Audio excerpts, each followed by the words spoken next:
In 1994, South Africa was in a civil war.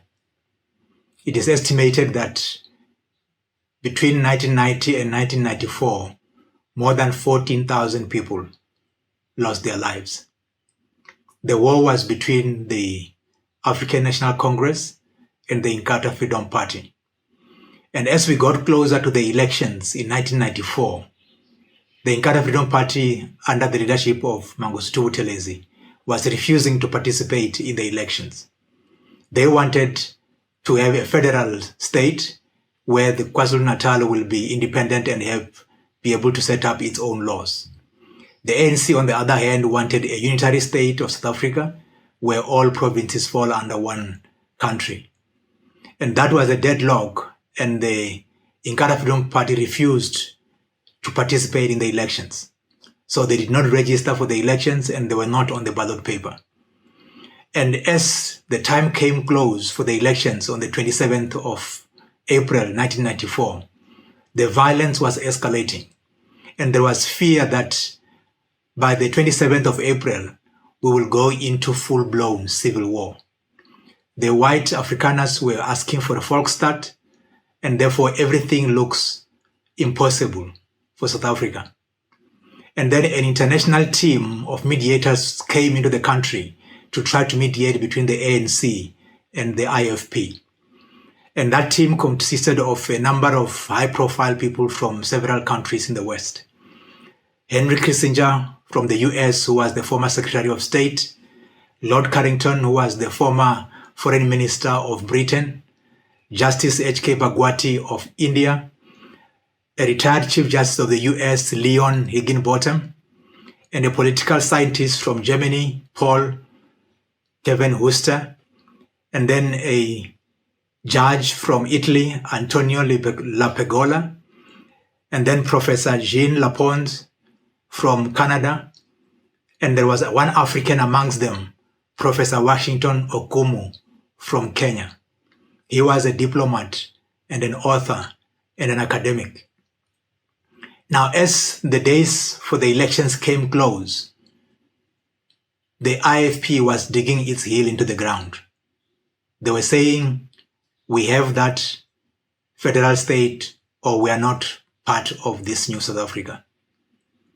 And in one meeting on the 19th of April, 1994, about 8 days before the 27th, the day of the elections, a meeting was held in Pretoria between the IFP and the ANC, which was mediated by this team of international mediators. And at that meeting, Mangosuthu Buthelezi refused for the IFP to participate. And his plane, which was to take off from Lanseria Airport, was due to take off in about an hour and a half. So he got up from the meeting and said, looks like we have no agreement, I'm going home. So he got out and he was taken to the airport.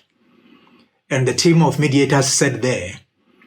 And the guys from the West, Henry Kissinger, said, look guys, I don't know about you, but I'm going to take the plane tomorrow back home before all hell breaks loose.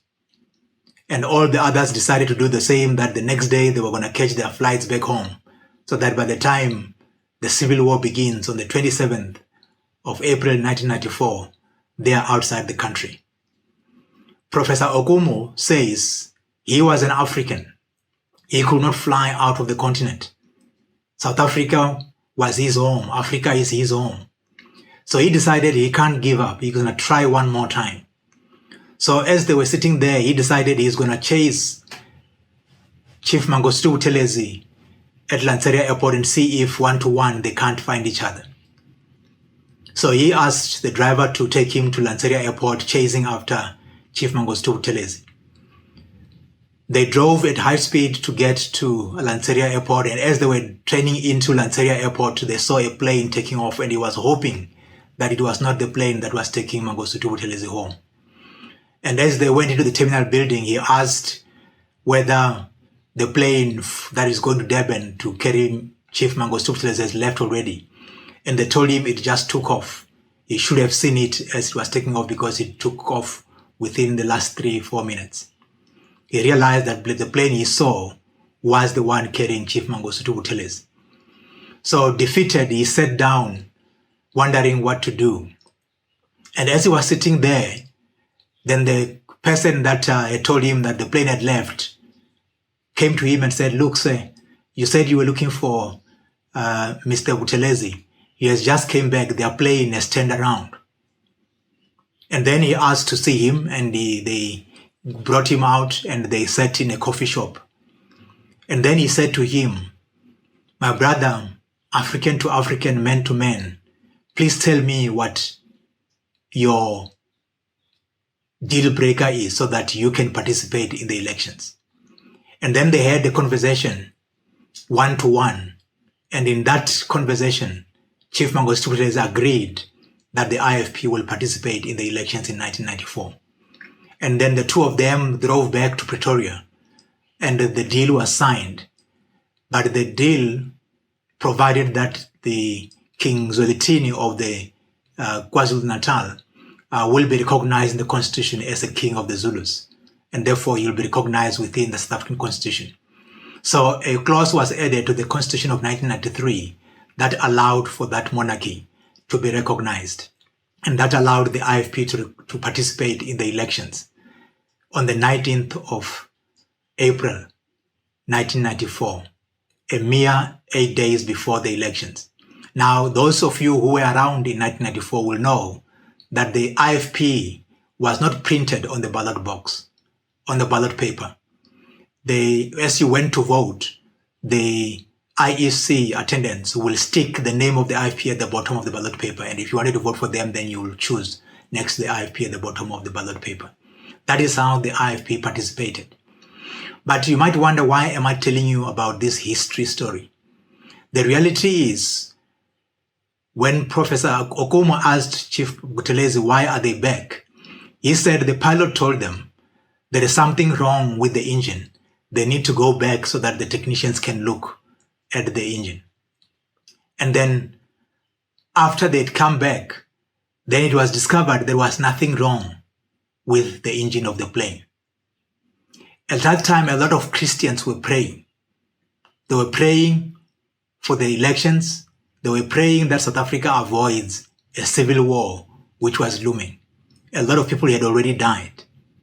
And God intervened by fiddling with the technology of the aeroplane, that the aeroplane came back to bring back Chief Mangosuthu Buthelezi so that he can meet Professor Washington Okumu. And the two of them finally agreed on the way forward. Now, there are many people who don't believe that God intervened in 1994.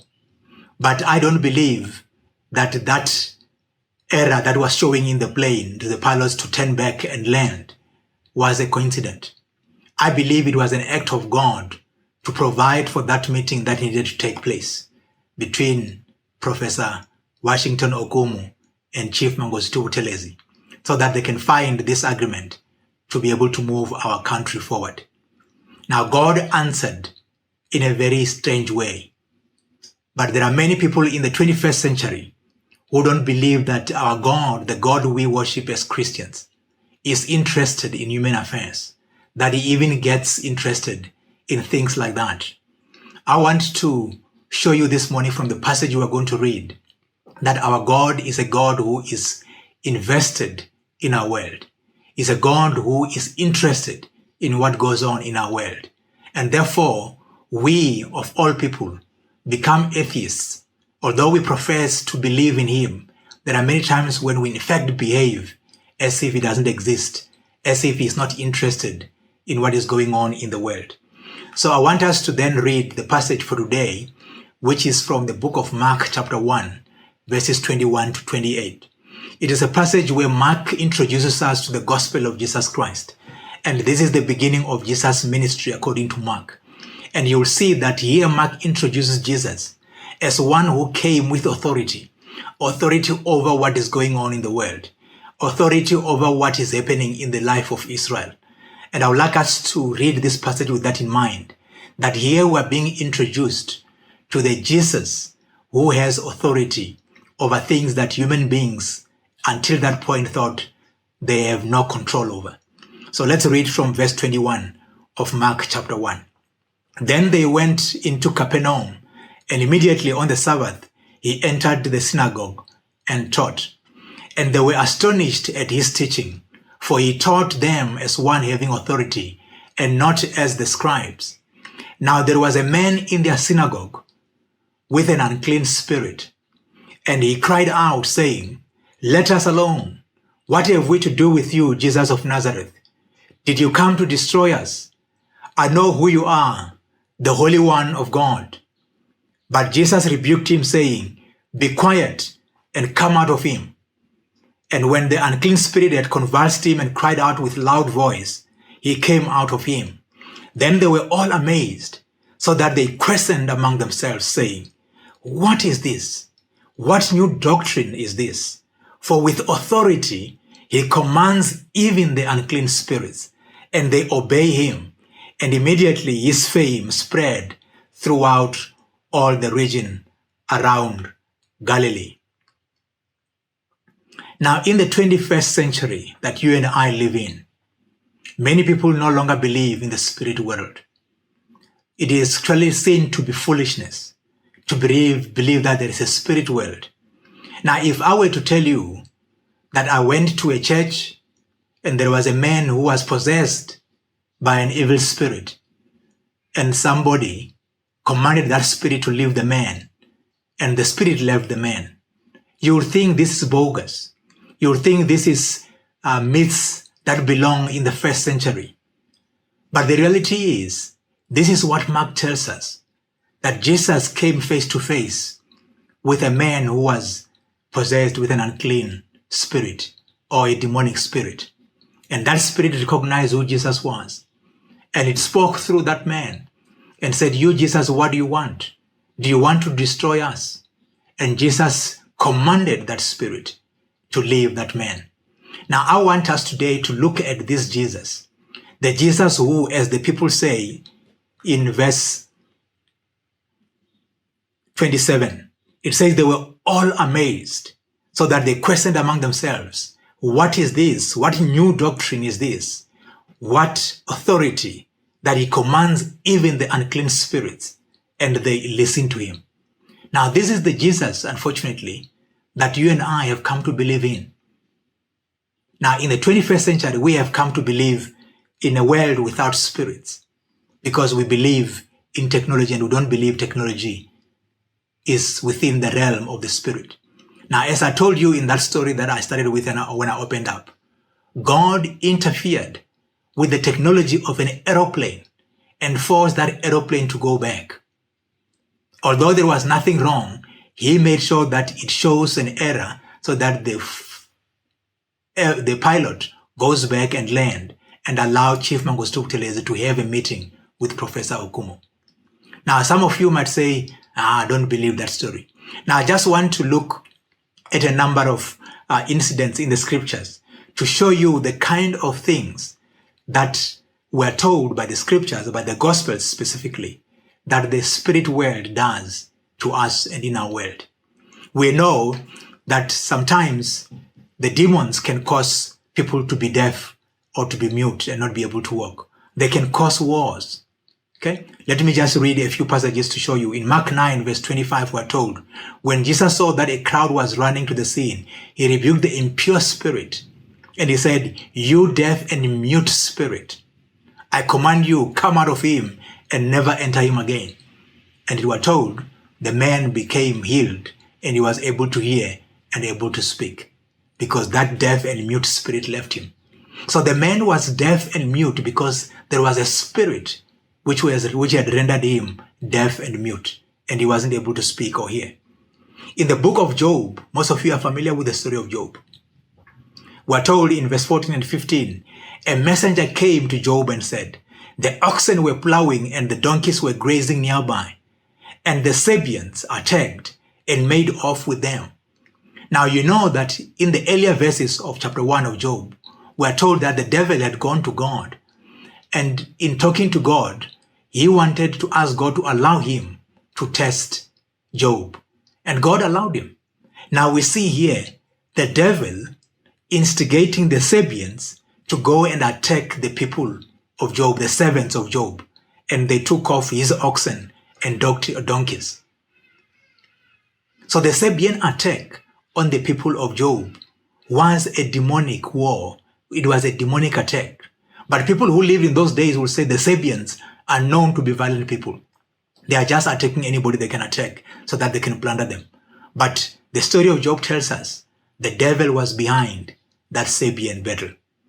In verse 17, we are told, while he was still speaking, another messenger came and said, the Chaldeans formed 3 raiding parties and swept down on your camels and made off with them.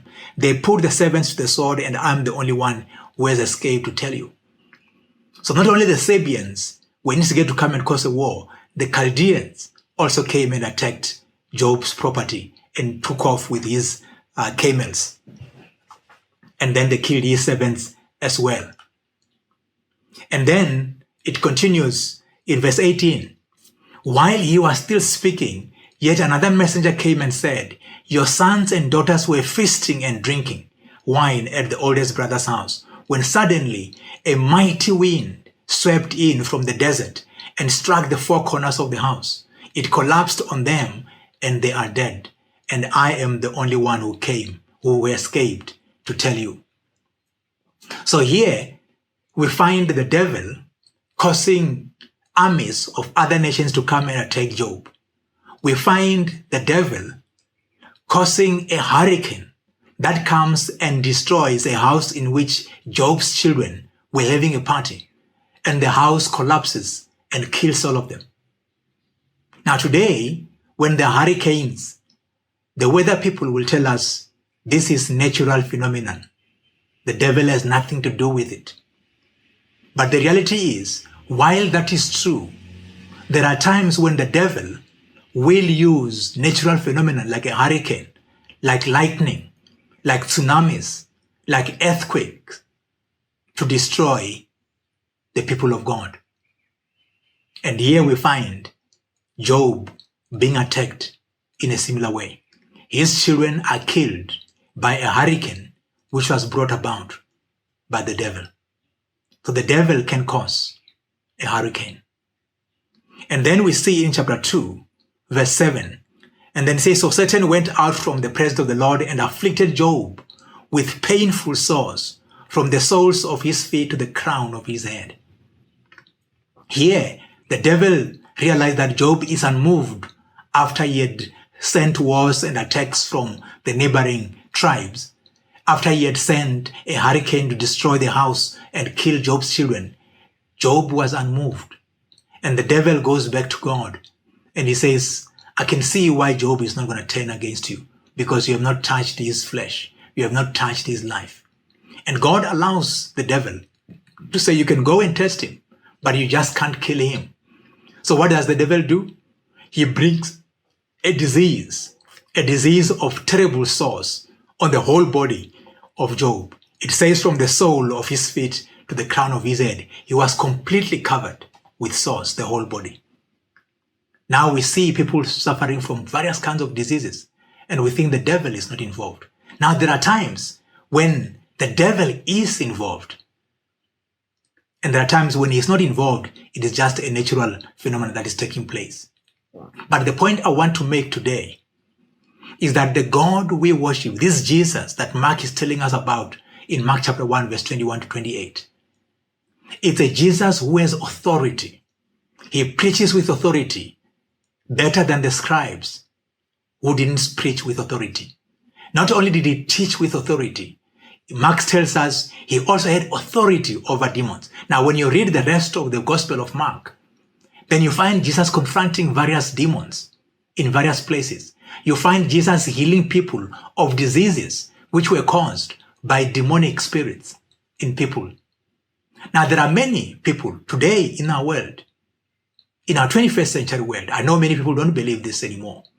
But the reality is that if we were to believe the Gospels, if we were to believe Jesus Christ, then there are spirits out there who want to destroy us as the people of God. And like they did with Job, they will come and ask for you. And they will cause you to suffer terrible sicknesses. They will cause you to be fired from your job. They will cause your sons to be destroyed by drugs, just as Job's children were destroyed by a hurricane and died. This is what the devil can do to get to us. And therefore, we are foolish to think that we don't need God, that these are problems that doctors can easily resolve. Now, there are many people who go to hospitals and they are sick and the doctors do everything they can. And the doctors will tell you, we have done everything possible. We have applied every treatment possible, but the patient is not responding. And the patient ends up dying. Those things happen. And it is because God has authority over nature. So if there is a virus like coronavirus, God has authority over it. He can control it.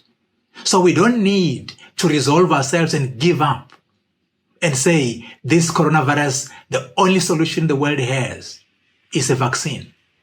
Now, there are people who are going to have the vaccine, but they may still die because the vaccine may not work on them. And therefore, beyond the vaccine, beyond all the treatments that people are promoting for coronavirus, we need God to get involved. We need to get God to heal us. And this is why, as Christians, we must never forget to go to God when we are in trouble, when we need Him to intervene in our lives. In the book of Luke chapter 13, verse 1 to 11, we read another incident. It says, on a Sabbath, Jesus was teaching in one of the synagogues, a synagogue again, and a woman was there who had been crippled by a spirit for 18 years. She was bent over and could not straighten up at all. Okay? Now, these are physical ailments that afflict the body. And the Mark tells us these were demonic spirits that were behind them.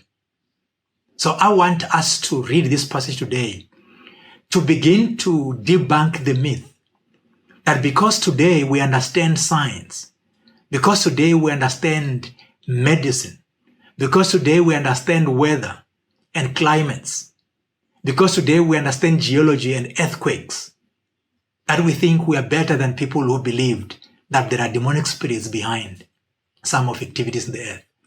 I want us to know that the world we live in, the spirit world has control over it. But we don't need to be afraid of the demonic world anymore, because Jesus Christ says, all authority in heaven and on earth has been given to me. And in this passage that we just read in Mark chapter 1, we are told that Jesus was demonstrating authority over the unclean spirits. And Jesus today still has that authority. He still has the authority over the world that we live in. And that is what we're told in this passage. The theme of the passage we read is about Jesus' authority. In verse 21 and 22 we're told, then they went to Capernaum, and immediately on the Sabbath they entered the synagogue and taught. And they were astonished at his teaching, because he taught as one having authority. And then in verse 27, he repeats the same idea of Jesus having authority. He says they were all amazed when he instructed that demon to leave that man. And they said, what is this? What new doctrine is this? For with authority he commands even the unclean spirits, and they obey him. I want to remind you today that the God that you and I worship has authority in our world. He has authority over your bosses. He has authority over all kinds of viruses. He has authority over earthquakes. He has authority over hurricanes. He has authority over cyclones. He has authority over cancer. He has authority over everything that worries us. He has authority over it. And therefore, when we are confronted by these things, we must not try every other solution before we go to God. We must start with God before we use the creation that he has given us. Western medicine has been given by God. Whether you're taking garlic or ginger or any medication, these have been given by God to work in our bodies according to his will. Now, there are times when people take these medications and they don't work in their bodies. And therefore, we must know that there is no medicine that works without God. There is no protection we can get from a virus through a vaccine without God. God makes these things to work. It says he makes it rain for the righteous and the righteous alike. And so he makes the vaccines to work. He makes medicine to work. And therefore we should never be people who trust in medicine apart from God. We must trust in medicine because of God. That when we take medicine, God will make it work in our bodies. That we will receive the healing that we pray for. But there are many of us who think because the doctors are handling it, we can forget about God. And when the doctors say, we have tried everything we can, we don't know what to do anymore, only then we go to God. Now that is not an approach of a believer in Jesus Christ. Believers start with God. They start with Jesus, the one who has authority in our world, authority over everything. And therefore, this passage reminds us that the Jesus who came, the Jesus who walked into that synagogue, is the Jesus who is the same yesterday, today, and forever. Is the Jesus who still has authority today into whatever situation we face. So whether we are like South Africa facing a civil war in 1994, God can intervene and save us from that. Whether we are a 21st century world facing a pandemic of coronavirus, God can intervene and save our world. Whether we are facing hurricanes and tsunamis and earthquakes, God can intervene in our world and save us. And therefore, God should never be the last resort. He must always be the first one that we go to. In the book of Matthew chapter 6, we're told when we read about the prayer that Jesus gave as a disciples' prayer, when the disciples went to Jesus and said, teach us how to pray. He says we must pray in verse 11, give us today our daily bread. Now there are people who think bread comes from Albany or Sasco or ShopRite or Checkers. Please realize that bread comes from God. He gives us the rain for the farmer to grow the wheat. He blesses the crop so that there can be harvest to be able to make the bread. Without God giving us the rain, there is no bread. And therefore, it is not a stupid idea to every day ask God to provide us with our daily bread. Because God is involved from the farmer to your job, to your our economy, which helps us to be able to find employment. God is involved. When our economy is in tatters like it is now, it is God we need. Because God can save us from this. It says in verse 13, lead us not into temptation. Deliver us from the evil one. People today don't pray that anymore because they believe the evil one doesn't exist. Because they are educated. And to believe in evil spirits is to be primitive, is to be naive, is to be uneducated. But we know better that the evil world exists. And Jesus says when you pray, you must pray, lead us not into temptation or tests, but deliver us from the evil one. Because the evil one is every day walking around like a roaring lion, looking for whom he can devour. And many Christians are being devoured every day. I want to remind you today that our God has authority in this world. All authority, Jesus said, has been given to me in heaven and on earth. And whatever challenges you are facing, it is to God we must turn. And to Him we must turn first before we turn to any other solution. Because every other solution will work because God makes it work. If God is not involved, whatever drugs you're taking for any disease will not work. And therefore we need God to be involved. I thank God that even in our world today, He is still involved. He is involved in our politics. He is involved in our economy. He is involved in our society. He is involved in our health. He is involved in nature. And we can trust Him. We can call out to Him every day and ask Him to deliver us from the evil one and his schemes. Never ever forget that Jesus Christ has authority. The people who lived in that first century when Jesus was on earth, as Mark records them, they were very clear that this one that we're dealing with is a strange one. Because even the evil spirits which were tormenting people listened to him. Now, not only spirits listen to him, diseases listen to him, storms listen to him, everything listen to him. Today, he's still the same. When we are facing our challenges today, let's call on him and he will hear us and answer us. Amen.